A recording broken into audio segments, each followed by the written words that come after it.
Hello et bienvenue les amis, salut, c'est Sébastien sur Actualia, on YouTube et www.actualia.fr. Aujourd'hui sur la chaîne Fomis Media, on va s'intéresser donc en fait aux lettres et donc au nom des processeurs AMD et Intel. Qu'est-ce que ça veut dire, ces chiffres et ces lettres et tout ça, etc.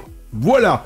C'est vrai que si vous décidez de faire un achat, soit d'un processeur AMD ou Intel, ou soit tout simplement, eh bien, vous décidez d'acheter un ordinateur, eh bien, vous demandez à quoi ça correspond tout ça. Si en fait vous vous le demandez, eh bien, je suis là pour vous décrypter les noms des processeurs, donc, en fait, qui peuvent être un véritable casse-tête en tant que les sigles et les lettres abondent dans tous les sens.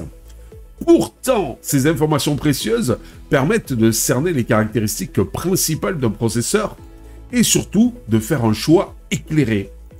Cette vidéo vous propose un guide complet pour décoder ensemble le langage des processeurs AMD et Intel en s'attardant sur la signification des lettres les plus courantes.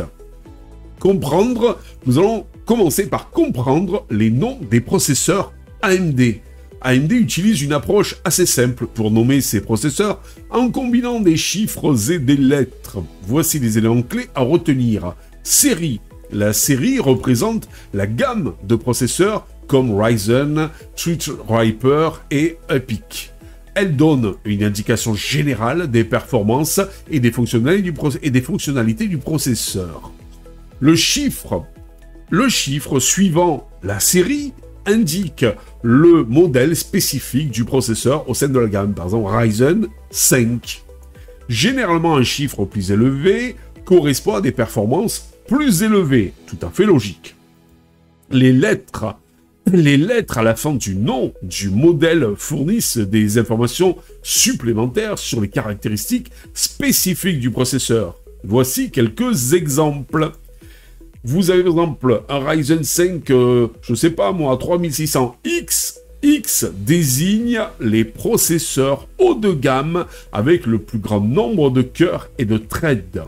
G indique la présence d'un iGPU, un processeur graphique intégré donc dans le processeur, une carte graphique, en fait un chipset graphique intégré dans le processeur, ce qui vous permet de pas éventuellement, si vous faites que de la bureautique, lecture de vidéos et autres, de pas mettre une carte graphique qui est souvent onéreuse et de faire des économies. Le C, c'est processeur optimisé pour les ordinateurs portables avec une consommation d'énergie réduite. Mais on va plus loin avec les U. La consommation d'énergie encore plus faible, ultra faible, idéale pour les ordinateurs portables, fins et légers. Vous voyez par là, les ultra portables, par exemple.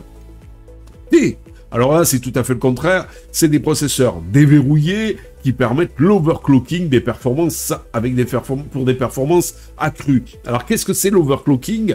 C'est-à-dire, c'est aller au-delà des caractéristiques de ce que peut vous proposer le processeur et ce qui a été imposé par le fabricant. Voilà, il y a certains processeurs qui peuvent, en modifiant tout un tas de trucs sur votre carte mère, ils sont déverrouillés, et c'est le clubmet, bien sûr. Il faut, dans certains cas, si vous allez un peu haut dans l'overclocking, adapter ça avec des water cooling performants et tout, etc., etc. Bon, on n'en est pas là, on vous fera peut-être une vidéo sur l'overclocking. F indique l'absence d'IGPU. Donc le processeur nécessite une carte graphique séparée. Il n'a pas, comme tout à l'heure, un chipset intégré, donc qui vous garantit des économies si vous n'avez pas les sous encore de vous acheter donc une carte graphique. Et bien là, il n'y en a pas, donc vous êtes obligé de prendre une carte graphique séparée à côté. Déchiffrer, maintenant, déchiffrons ensemble les noms des processeurs Intel. Le système de nommage Intel est un peu plus complexe que celui d'AMD. Il fallait qu'il se démarque un petit peu, les gars. Mais suit une logique similaire. Voici les éléments clés à identifier. La marque. Vous avez Intel Core, qui est la marque donc la plus répandue pour les processeurs grand public, tandis que Intel Xeon est destiné aux serveurs et aux stations de travail.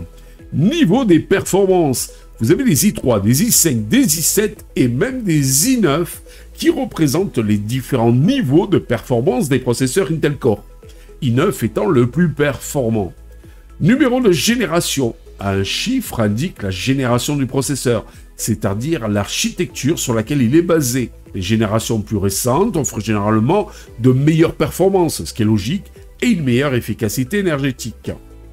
Numéro de modèle. Le numéro de modèle à 4 chiffres, suivant la génération, permet d'identifier le processeur au sein d'une même génération. Par exemple, sur mon Mac Mini Dell 3080, sur mon mini PC Dell 3080, j'ai un Intel i5, donc i5 c'est la gamme, i3 c'est l'entrée de gamme, i5 c'est le moyen de gamme, i7 c'est le haut de gamme, et le i9 c'est le super haut de gamme. Voilà, donc là j'ai un i5, 10500, donc 10 c'est la génération 10, et 500 c'est donc la gamme de cette génération 10. Et après T, et on va voir donc ce que justement on arrive au suffixe, c'est-à-dire la lettre de la fin du nom du modèle fournit des informations supplémentaires sur les caractéristiques du processeur. Je vais vous donner quelques exemples, car les processeurs sont déverrouillés, généralement c'est souvent dans les i9, où vous avez les processeurs qui sont déverrouillés pouvant être overclockés. F, sans iGPU, donc obligatoirement, il faut une carte graphique séparée. T, c'est la version basse consommation d'énergie. Tout à l'heure, je vous avais dit que dans mon mini PC Dell 3080, j'avais une version, un 10500T. Donc, le processeur est une version basse consommation d'énergie. Donc, obligatoirement, c'est logique puisque c'est un mini PC. Donc, c'est petit, c'est miniaturisé. Donc, il ne faut pas mettre un truc qui chauffe de tous les côtés. Sinon, ça ne marchera pas.